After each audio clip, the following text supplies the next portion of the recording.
Igan, mataas malalasa ang Bagyong Tino at Bagyong Uwan. Malaking bahagi ng bansa ang napinsala at binaha.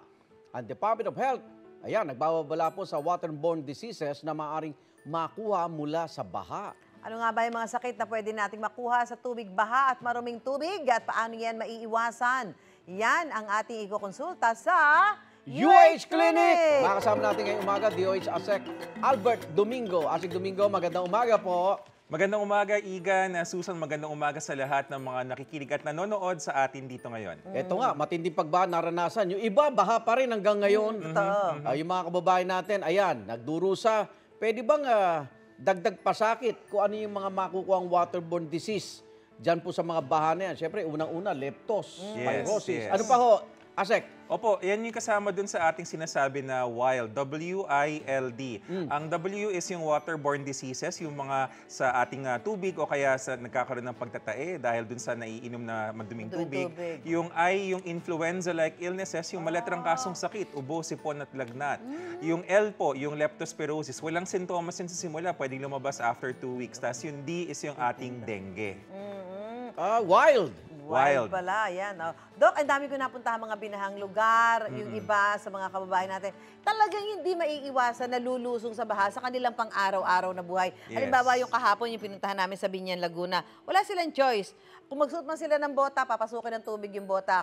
O kahit pa nga waiter kasi iba hanggang Bisa kahit baywang. walang bagyo di ba? Oo, so tuloy-tuloy yung kanilang exposure. Yun ang buhay nila. Yun ang buhay nila Yes. habang may tubig. So paano pwede nilang gawin para hindi ho sila magkaroon ng mga sakit na ganyan? Diyan po mahalaga yung pagkonsulta natin sa ating doktor. Meron ho kasing tatlong pwedeng i-reseta, tatlong magkakaibang reseta. Okay. Una, kapag ikaw ay low risk, meaning isang beses ka lang po napalusong, isang inuman lang po yung doxycycline. Isang beses Isang lang? beses lang po. Okay. Kapag kayo ho naman ay may sugat, papainumin ho kayo ng doxycycline isang beses sa isang araw, pero mga siguro 5 araw. Pag kayo po ay matagal nang nasa lugar, at sinabi nyo nga na yun talaga yung sitwasyon hanggat may baha, once a week po binibigay yung doxycycline. Once a week pala. So parang Opo. maintenance. Kung isang taon na yung baha. Yun ho ang medyo mahirap natin dyan. Kailangan natin isang ayusin taon talaga na yung baha. Oo. Lalo pag nag-high tide, di ba? Yes. Yun ang susunod na reseta, ayusin yung baha. Para na siya magiging maintenance. Opo. Habang exposed ka doon sa mga bahaigan. Marami sa mga kababayan natin nasa evacuation center. Problema dyan minsan po, Dok, siksikan. Ano yung mga dapat bantayang sakit kapag gano'n? Ako po, yung isa. Di virus. Kahapon, yung isang classroom, 12 pamilya. Magkakadikit. Wala na silang mga talaga doon.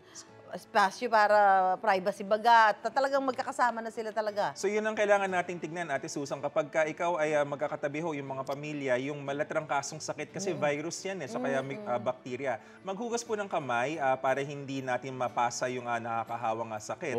At saka kung meron ho tayong nararamdaman or kahit kung tayo matanda or bata, magsuot na ho tayo ng face mask para hindi natin malalanghap yung mga nasa paligid. At di ka rin magkakalat. No? May provision dapat. At ito, problema rin sa mga ganitong kalamidad yung malinis na inuming tubig. Yan. Ano pwedeng gawin na ASEC?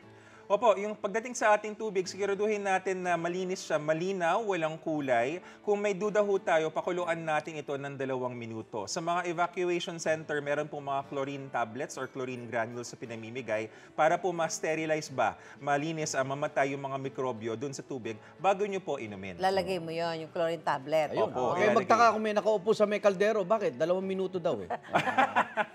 Para painitin. Tama. Eto, lagnat, ubo. Sipon, uso pa rin ngayon kapag malamig na po ang panahon. Ano po dapat gawin para kahit paano makaiwas dyan sa sakit na yan? Opo, pagpabago-bago yung ating panahon, lalo na papasok na si amihan or nakapasok na, nag-iiba yung temperatura at saka yung tubig, yung humidity sa hangin na sinasabi. Yung lalamunan natin, yung ilong na iirita, importante na baka mamaya kailangan uminom tayo ng maraming tubig para hindi tayo dehydrated.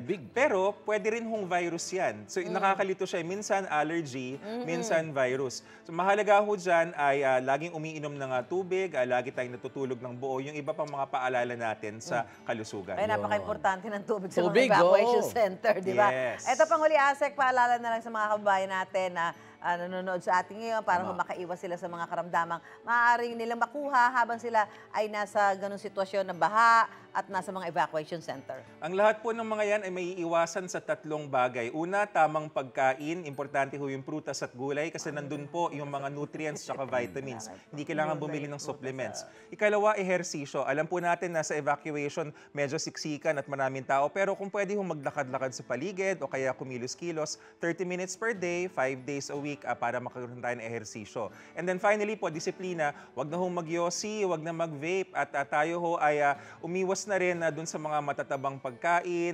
matatamis, maaalat, kasama dun sa tamang pagkain.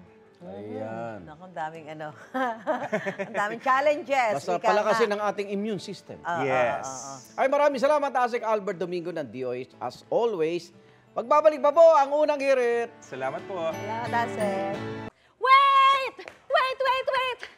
Wait lang! Huwag mo muna i-close. Mag-subscribe ka na muna sa GMA Public Affairs YouTube channel para lagi kang una sa mga latest kwento at balita.